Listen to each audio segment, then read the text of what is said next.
Hello friends, welcome to shining vibes. मेरा नाम है महिमा।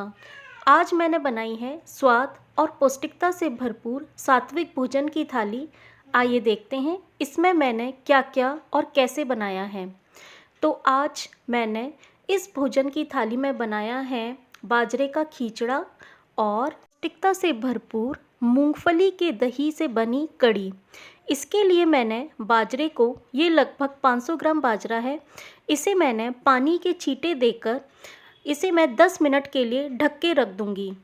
इसके साथ ही साथ मैंने 4 से 5 घंटे के लिए मूंग की दाल को भिगो दिया है और साथ ही 4 से 5 घंटे के लिए चवले की दाल, जिसे लोबिया भी कहते हैं, इसे भी मैंने सोख करके रख दिया है। तो जब तक हमारा बाजरा 10 मिनट के लिए पानी में भीग रहा है, तब तक मैं कढ़ी की तैयारी कर लूँगी। और इसके लिए मैंने लिया है मूंगफली का दही। लगभग 1 कप मैंने पीनट कर्ड लिया है और इसमें मैं 2.5 चम्मच बेसन का डालूँगी और इसे मैं अच्छे से मिक्स करूँगी। मूंगफली का दही बनाना बहुत ही इजी होता है और ये स्वाद और पौष्टिकता से भरपूर तो होता ही है। इस दही की सिर्फ एक ही बात है जो मुझे थोड़ा सा अलग दिखती है या थोड़ा सा दिक्कत आती है, वो ये कि इसे जमने में तकरीबन 15 से 18 घंटे का टाइम लगता है। खैर, जो चीज़ें अच्छी होती हैं उन्हें पाने का प्रयास करना और उन्हें पाना बहुत ही अच्छा होता है और उसी में असली खुशी होती है। तो मैंने ये जो मूंगफली के दही में बेसन मिक्स किया है, इसे मैं अपने मिट्टी के बर्तन में डाल दूंगी और साथ ही साथ इसमें तकरीबन 2.5 कप पानी भी डालूंगी। बेसन के बारे में एक अच्छी बात ये होती है कि ये जितना कड़ता है उतना ही स्वादिष्ट बनता है। तो इसे मैं मिक्स करके अच्छे से, जब तक इसमें उबाल नहीं आ जाता तब तक मैं इसे हिलाती रहूँगी। एक्चुअली मेरे आसपास की जो तेलुगु आंटी हैं, मेरी नेबर्स हैं, वो काफ़ी टाइम से मुझे कह रही थी कि मैं उन्हें कोई राजस्थानी डिश बनाकर खिलाऊं। तो मैंने सोचा अभी सर्दियों का मौसम है, तो इस सर्दियों के मौसम में बाजरा बहुत ही बेनिफिशियल रहता है। तो इसके लिए मैं आज बाजरे का खीचड़ा ही बना रही हूँ इन सब के लिए। एक्चुअली ऐसा पिकनिक जैसा माहौल लग रहा था और हंसते खेलते कब सारी चीज़ें बन गई पता ही नहीं चला। खैर, अब इस कढ़ी में मैंने डाल दिए हैं कुछ मीठे नीम के पत्ते। मीठे नीम के पत्ते डालने से कढ़ी में बहुत ही सौंधी सौंधी सी खुशबू आती है, जिसका एक अपना अलग ही अरोमा होता है। साथ ही साथ मैं इसमें एक तेज पत्ता भी डाल दूंगी। तेज पत्ता मैं थोड़े से पीस करके डालती हूँ ताकि इसे हिलाने में, कढ़ी को हिलाने में दिक्कत नहीं हो। साथ ही साथ मैंने इसमें एक लाल मिर्ची को भी तोड़ के डाल दिया है और साथ ही साथ मैं इसमें डालूँगी एक सिनेमम स्टिक। हम कढ़ी का मसाला अलग से भी बनाएंगे और आधा चम्मच इसमें मैंने हल्दी डाल दी है। इस कढ़ी को बनाने में मैंने किसी भी तरह के घी या तेल का यूज़ नहीं करा है, परंतु इसमें हम जो मसाले डालेंगे उसके बाद बिल्कुल ही खाते समय पता ही नहीं चलेगा कि इसमें घी या तेल का यूज़ नहीं हुआ है। साथ ही साथ मैंने 4 से 5 घंटे के लिए दाना मेथी को भी भिगो के रख दिया था। इसे भी, इसका पानी निथार कर मैं अपनी कढ़ी में डाल दूंगी और इन सब का टेस्ट कढ़ी में बहुत ही अच्छा आता है। अब हम चलेंगे हमारे बाजरे की तरफ। इसे भी पानी में भीगे हुए 10 मिनट का समय हो चुका है। पानी में हल्का सा पानी का छींटा देने से फ़ायदा ये होता है कि जो बाजरे का ऊपर का छिलका, ऊपर की परत या जिसे भूसी कहते हैं, वो फूल जाएगी। उसके बाद जब हम इसे कूटेंगे तो वो बाजरे से अलग हो जाएगी।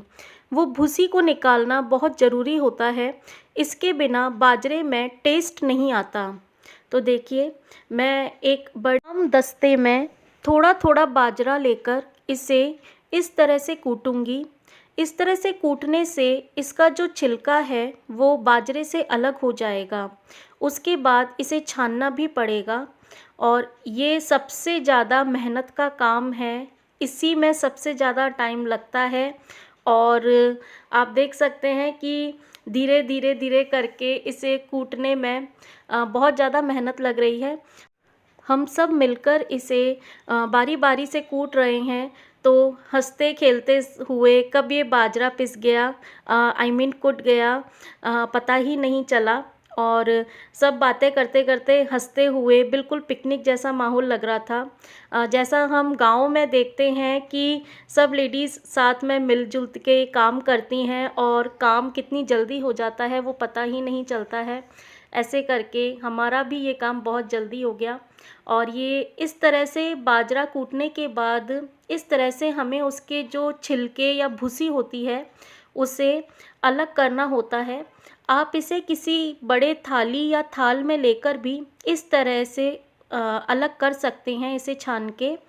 और ये देख सकते हैं, अब हम दूसरा भी इस तरह का एक बड़ा इमाम दस्ता लेकर आए हैं और उसमें कूट रहे हैं।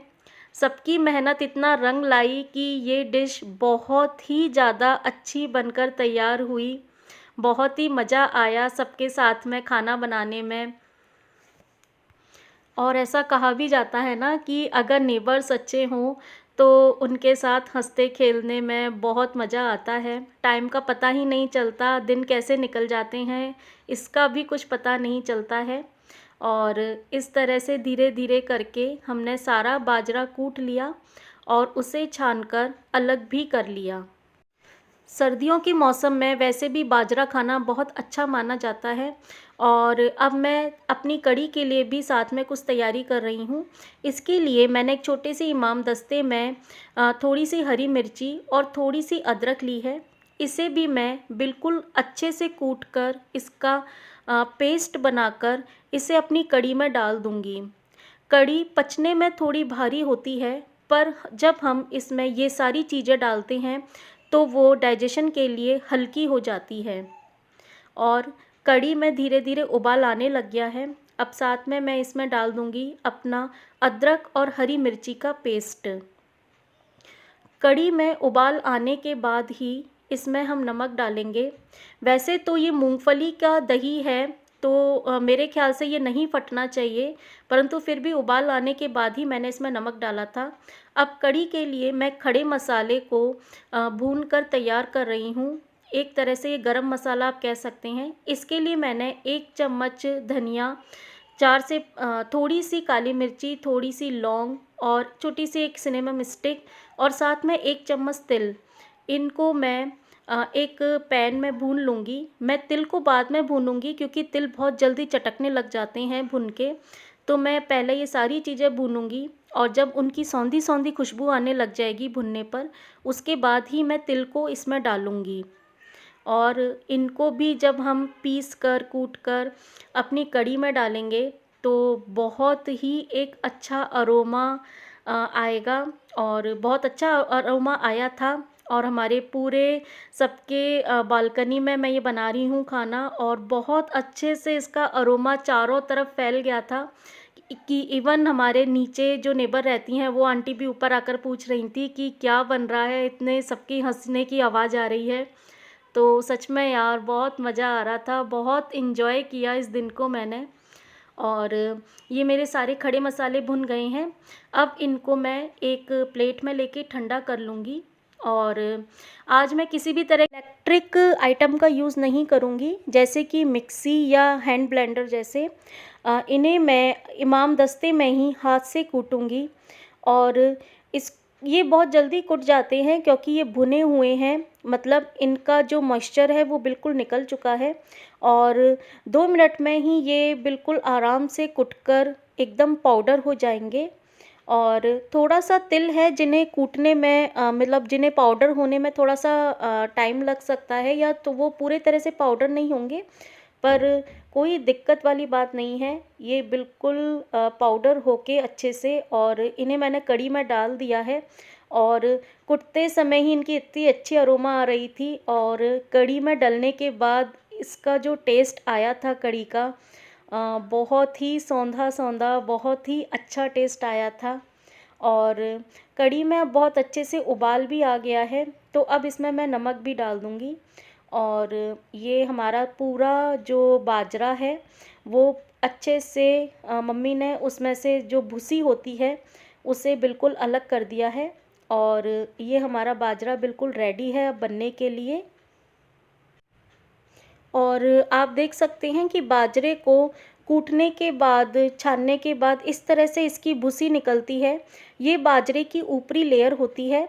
अगर हम इसके सहित ही बाजरे को बनाएंगे तो उसे पकने में बहुत ज़्यादा टाइम लग जाएगा। और ये हमारी कढ़ी एक तरफ कढ़ रही है। कढ़ी जितनी ज़्यादा कढ़ेगी उतना ही ज़्यादा उसमें टेस्ट आएगा। और अब उबाल आने के बाद मैंने इसमें सेंधा नमक डाल दिया है स्वाद के अनुसार। और इसे अब मैं ढककर कढ़ने के लिए या पकने के लिए छोड़ दूंगी। और दूसरी तरफ ये जो बाजरा है इसकी ऊपरी परत निकाल के अब इसे भी बनाने के लिए रख दूंगी। इसके लिए सबसे पहले मैंने मिट्टी के पैन में पानी, लगभग 2.5 गिलास पानी डाला है। और इसमें सबसे पहले मैं उबाल ले लूँगी। बाजरे को उबालने से पहले पानी में उबाल आना बहुत ज़रूरी है। ये एक इम्पॉर्टेंट स्टेप है कि पानी में उबाल आने के बाद ही हम इसमें बाजरे को डालेंगे। और साथ ही साथ इसमें मैं जो दालें मैंने भिगोई थी, मूंग की दाल और लोबिया, इसे भी मैं साथ में डाल दूंगी। और साथ में इसमें मैं स्वाद के अनुसार नमक डालूंगी।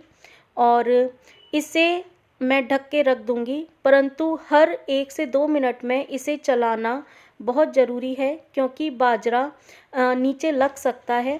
वैसे तो हमारे पानी में पहले उबाल आ गया था, तो जल्दी से बाजरे के नीचे पैन में चिपकने के चांसेस बहुत ज़्यादा नहीं रहेंगे, परंतु फिर भी हमें इसे हर 1 से 1.5 मिनट के अंदर इसे बहुत अच्छे से चलाना है। और इसके ऊपर जिस प्लेट से मैंने ढका है उसमें भी मैंने पानी रख दिया है भर के, ताकि वो पानी भी साथ में गर्म हो सके और ज़रूरत पड़ने पर मैं उसे खींचड़े में डाल सकूं। और उबलने के बाद कुछ इस तरह के झाग बनेंगे जिसे मैं निथार के या चमचे से अलग कर लूँगी।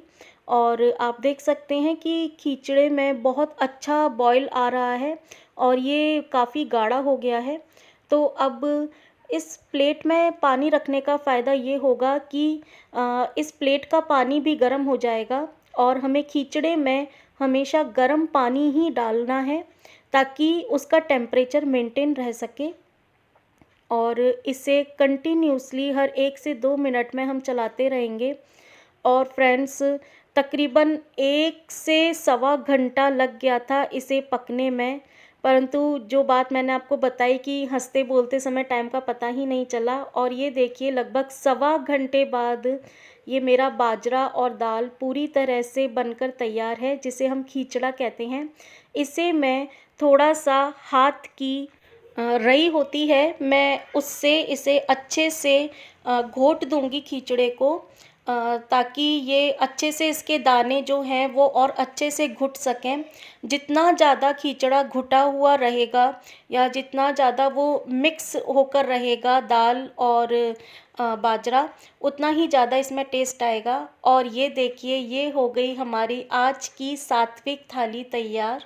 बाजरे का खींचड़ा, साथ में सर्दियों की शान गाजर का हलवा, साथ में मूंगफली के दही से बनी कढ़ी, और साथ में मूंगफली के दही से बनी छाछ। छाछ बनाने के पीछे रीज़न ये था कि बाजरा थोड़ा सा रूखा होता है, तो इसको तरलता देने के लिए मैंने साथ में पीनट कर्ड की छाछ भी बनाई है। और ये कॉम्बिनेशन बहुत ही ज़्यादा अच्छा टेस्टी लग रहा था। साथ में लिया है थोड़ा सा गुड़, पापड़ और एक बॉइल्ड आंवला। ये पूरा एक पावर पैक है हमारी थाली में। बहुत ही टेस्टी और बहुत ही एक जिसे कह सकते हैं कि हमारी देश की मिट्टी से जुड़ा हुआ खाना। इसे देखने के बाद और टेस्ट करने के बाद कोई नहीं कह सकता कि इसमें हमने किसी भी तरह के घी या तेल का यूज़ नहीं किया है। ये बहुत ही अच्छा कॉम्बिनेशन लग रहा था। सर्दियों की भीनी भीनी धूप में जब हमने इसे बैठकर खाया तो सच में शायद मेरे पास वर्डिंग्स ही नहीं है कि हम लोगों ने कितना एंजॉय करा और इस टेस्टी फूड को हमने कितना एंजॉय के साथ खाया। आप भी इस तरह की सात्विक थाली बनाकर देखिए और आपका एक्सपीरियंस कैसा रहा मेरे साथ शेयर ज़रूर करिएगा। चलिए मिलते हैं तब तक नेक्स्ट वीडियो में। तब तक के लिए stay tuned, take care, bye bye.